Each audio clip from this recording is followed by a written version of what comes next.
Olá, irmãos, vamos avançar na nossa análise do Evangelho de Mateus. E no momento nós estamos estudando o texto de Mateus capítulo 2, versículos de 13 a 23, ok? E como a gente sempre faz, vamos aqui para o nosso esboço, vamos passar rapidamente. O capítulo 1 ao capítulo 4 fala da introdução ao rei. Mateus vai nos preparar para a chegada de Jesus no mundo. Primeiro falando da sua linhagem real, mostrando então que a linhagem de Jesus aponta para ele como Messias, e depois nos citando uma série de fatos, fatos esse em torno do nascimento de Jesus, que são cumprimentos de profecia. O primeiro fato é o fato da encarnação, o fato do nascimento, da concepção em si e do nascimento de Jesus. Então, Mateus vai mostrar que o nascimento de Jesus foi de uma virgem e que isso é cumprimento. Veja aqui no versículo 22, para que se cumprisse, eis que a virgem conceberá. O texto de Isaías capítulo 7. Então, o primeiro fato que comprova que Jesus é o Messias segundo as profecias do Antigo Testamento é a sua concepção e o seu nascimento virginal. O segundo fato é a visita dos magos. E a visita dos magos ressalta a questão do local do nascimento de Jesus. Onde está o recém-nascido, o rei dos judeus? Esses homens vieram e queriam saber onde estava. Isso então suscitou a resposta de que o Cristo deveria nascer em Belém e, portanto, o local onde Jesus nasceu também aponta Jesus como o Messias segundo profecias do Antigo Testamento, ok? Outro fato da visita dos magos que aponta Jesus para ou como Messias são os seus tesouros, ok? Então aqui os seus tesouros, as suas ofertas nos lembram as profecias do Antigo Testamento, embora Mateus não diga aqui expressamente, mas nos lembra as profecias do Antigo Testamento de povos de outras nações vindo para adorar e dar ofertas e sacrifícios para o Messias, ok? Na aula passada nós então vimos um outro fato na história do nascimento de Jesus que comprova que Jesus é o Messias. E esse fato foi a fuga de sua família para o Egito, ok? Então esse fato primeiro mostra o cuidado de Deus em manter Jesus, em manter aquela família, mandando então eles para o Egito, certo? Assim como foi feito no Antigo Testamento, o cuidado de Deus com Jacó e seus filhos, mandando eles para o Egito para serem cuidados por José, ok? Então o texto diz que José foi prevenido e foi mandado então para o Egito para que Jesus fosse preservado daquele genocídio que Herodes iria fazer na cidade de Belém, ok? E então o versículo 15 nos diz que essa ida para o Egito e o retorno de José e sua família também apontam Jesus como Messias, porque isso cumpre, veja aqui mais uma vez a palavrinha cumprimento, para que se cumprisse o que fora dito pelo Senhor por intermédio do profeta. E então nós temos aqui uma citação do texto de Oséias capítulo 11, versículo 1. Esse texto nós comentamos, eu mostrei para vocês que você tem alguns detalhes nesses dois textos que nos mostram aqui alguns fatores. Em primeiro lugar, a identidade, certo? Lembre-se disso. A identidade de Jesus e Israel, ok? Então, isso daqui é um elemento da profecia judaica, que é o elemento do muitos, ok? Jesus, sendo judeu, ele é o representante da nação de Israel. Por isso é que eventos da história de Israel se repetem na vida de Jesus, porque Jesus é o representante da história de Israel. Então, assim como o Senhor chamou Israel, assim como o Senhor chamou Israel do Egito, ele também chamou Jesus do Egito. Então, esse movimento de saída de Jesus do Egito e o movimento de saída de Israel do Egito apontam a chegada da salvação de Deus, ok? Jesus é o Salvador, então a sua saída do Egito aponta a chegada da salvação de Deus. A saída de Israel do Egito também apontava a chegada da salvação de Deus, ok?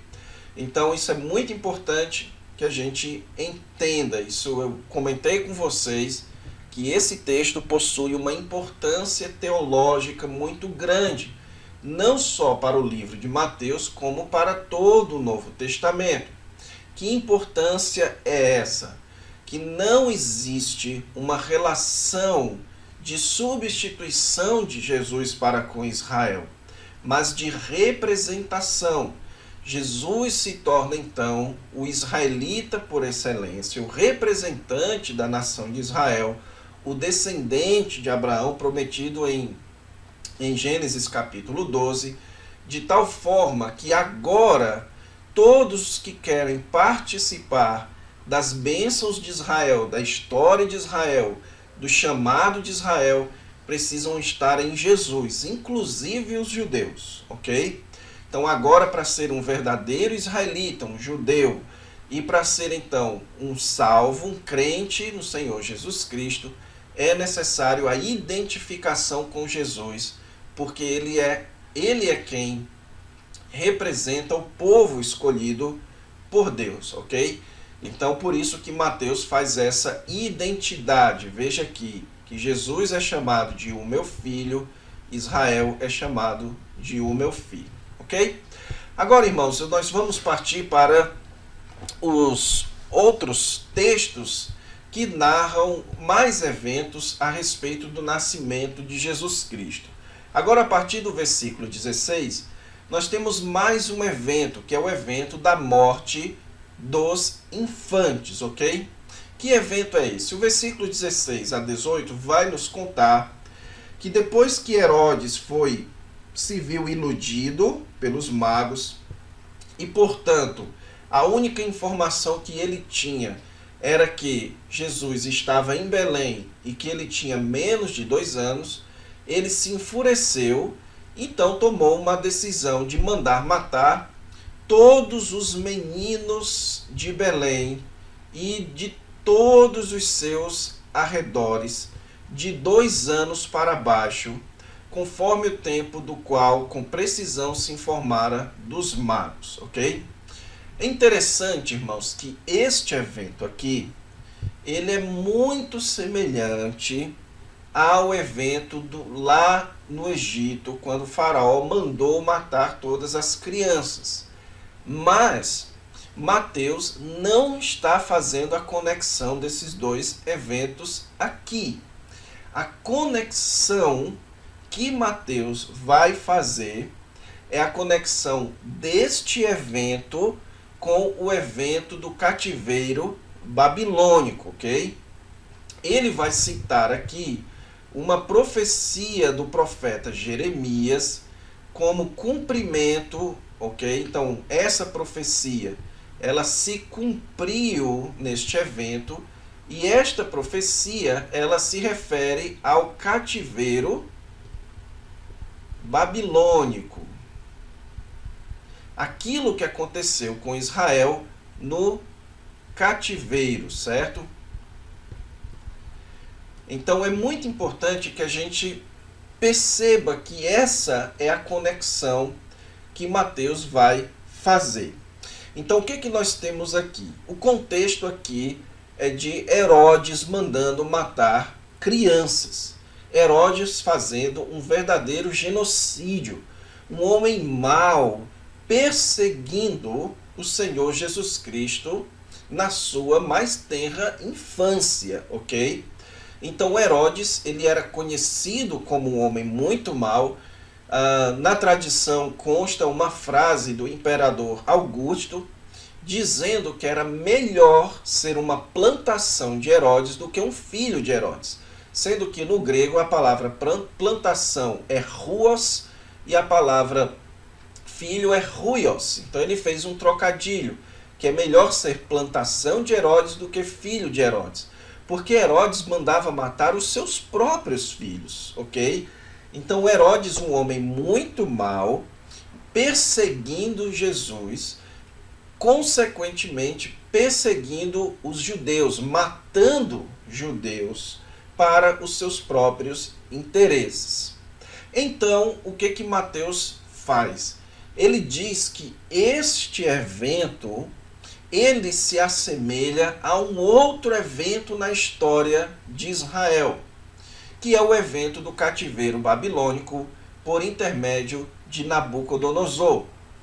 Lá em Jeremias, no texto de Jeremias, capítulo 31, versículo 15, diz assim: Assim diz o Senhor, ouviu-se um clamor em Ramá, pronto e grande lamento. Era Raquel chorando por seus filhos, inconsolável por causa deles, porque já não existem, ok? E então o texto vai prosseguindo, está narrando ali a ida de Israel para o cativeiro babilônico. Para a gente entender o contexto aqui, Ramá era uma cidade que ficava a mais de 10 quilômetros de Jerusalém. E quando o texto diz que Raquel chorou por Ramá, Raquel havia sido sepultada próximo à cidade de Belém. O Antigo Testamento mostra isso, que ela foi sepultada próximo à cidade de Belém.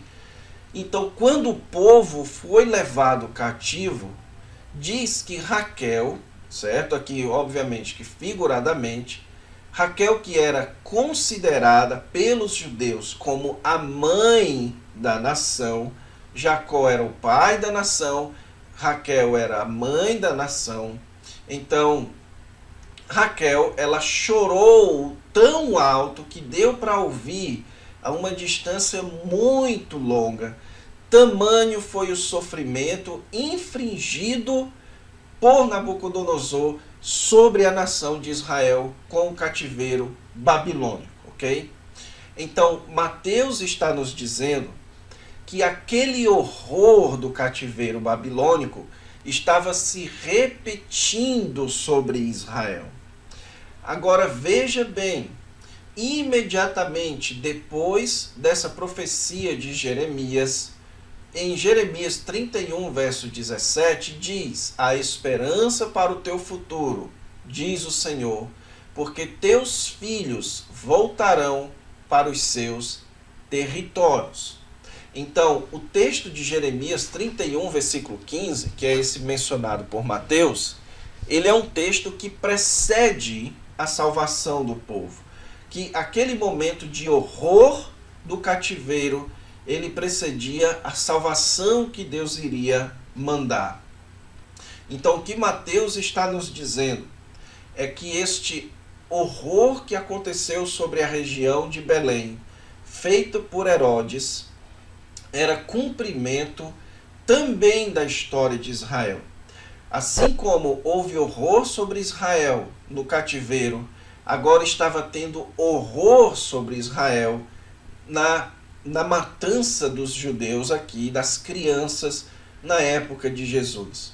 Mas que assim como aquele horror precedia a chegada da salvação, assim também este horror estava precedendo a chegada do Salvador, a chegada do Messias.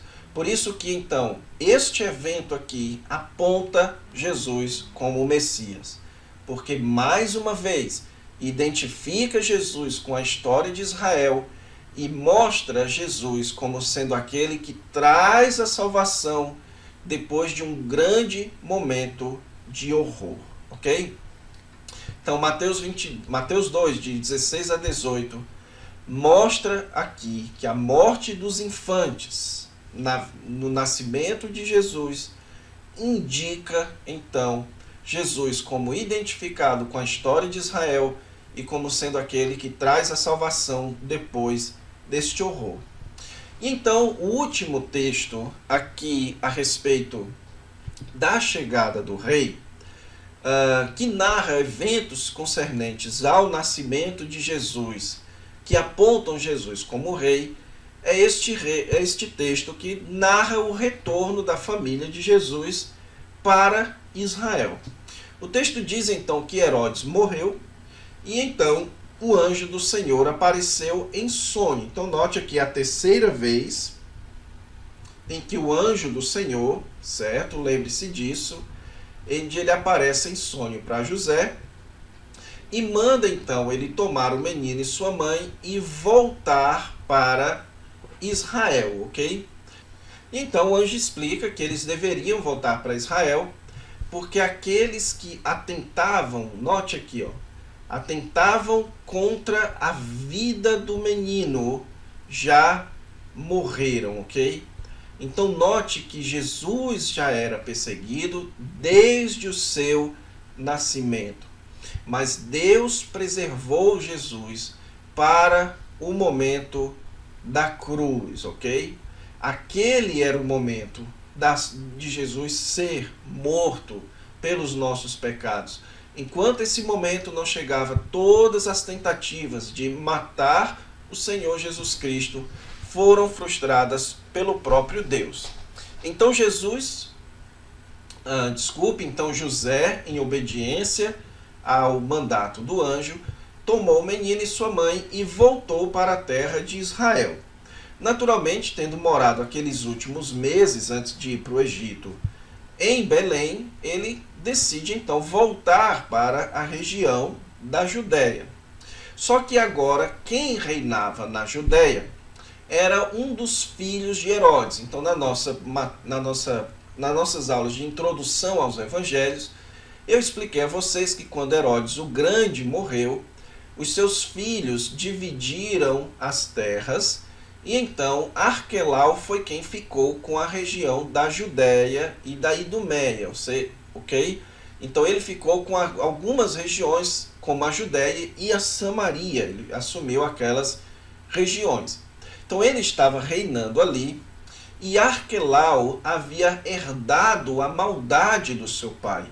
Ele era um homem tão mau e que não contava com a simpatia do povo judeu e o imperador então mandou ele para a região da Gália, na França, certo? Lá mais ou menos no ano 6 depois de Cristo.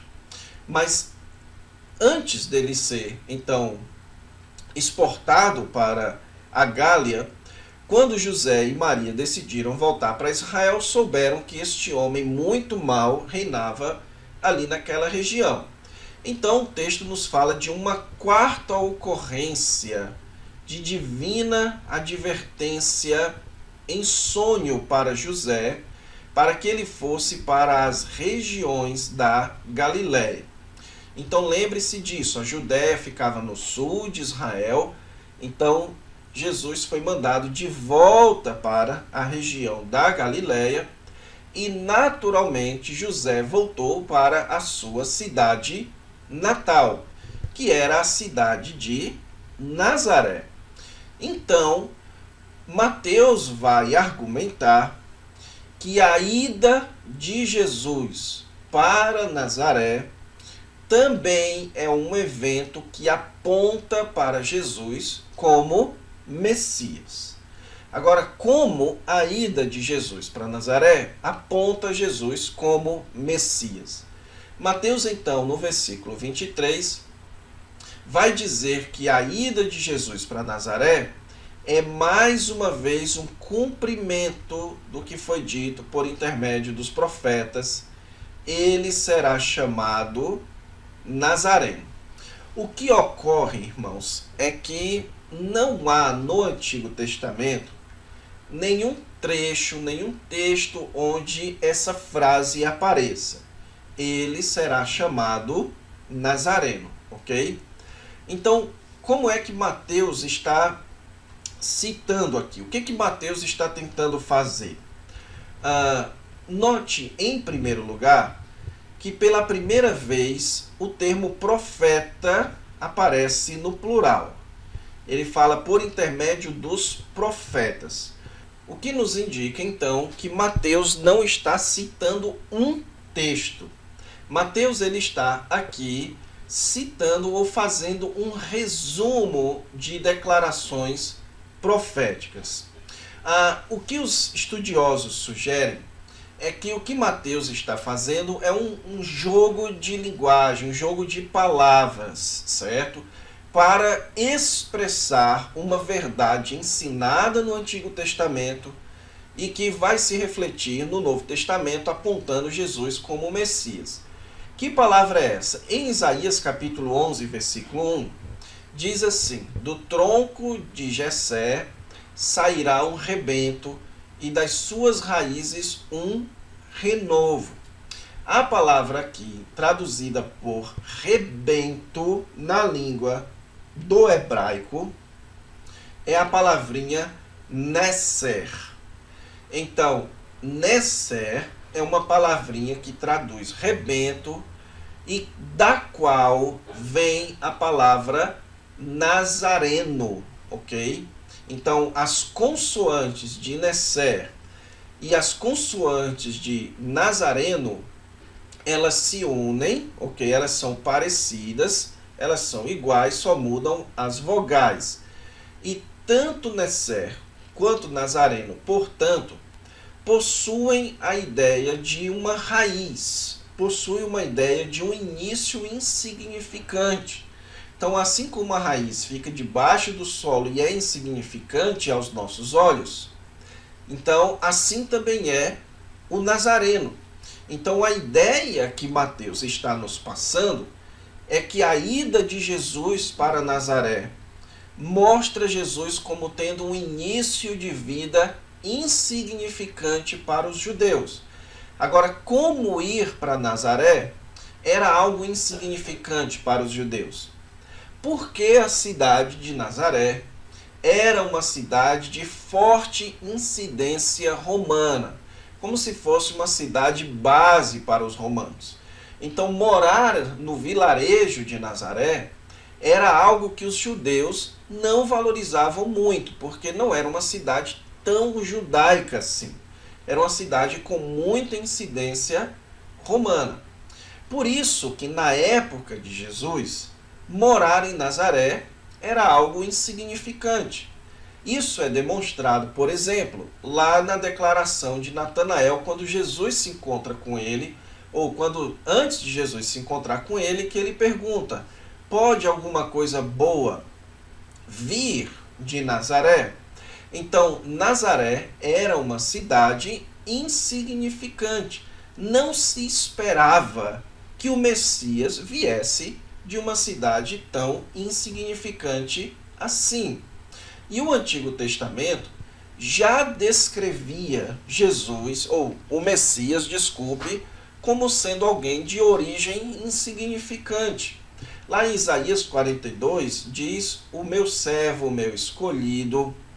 No versículo 2 diz que ele não clamará, não gritará, não fará ouvir sua voz na praça, não esmagará a cana quebrada, não apagará a torcida que fumega.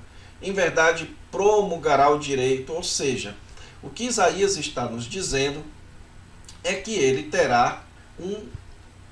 não será alguém amplamente significante, alguém de eloquência, alguém de fama, digamos assim, no seu começo de ministério, ok?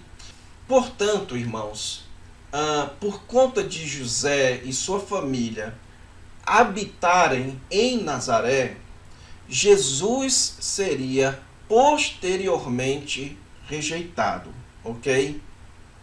Então, quando o texto nos diz aqui, ele será chamado Nazareno, diz que ele será considerado insignificante. É essa a ideia. Daniel Wallace, que é um estudioso muito respeitado, ele sugere que esse texto aqui não apenas está mostrando a origem insignificante de Jesus, mas já está aludindo à futura rejeição de Jesus, a futuramente Jesus ser considerado insignificante, ok? Então, mas eu penso que nós precisamos ficar até este ponto aqui. O que Mateus então está nos dizendo? Que a ida de Jesus para morar em Nazaré e, portanto, ele se tornar um habitante da cidade de Nazaré mostra o início insignificante de Jesus, assim como predito no Antigo Testamento.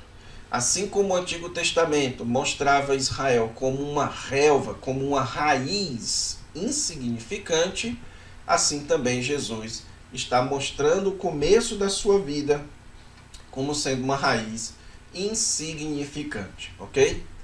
Então é isso, irmãos. Eu espero que vocês tenham compreendido bem aqui esses dois textos, essas duas citações do Antigo Testamento e como elas provam Jesus como Messias.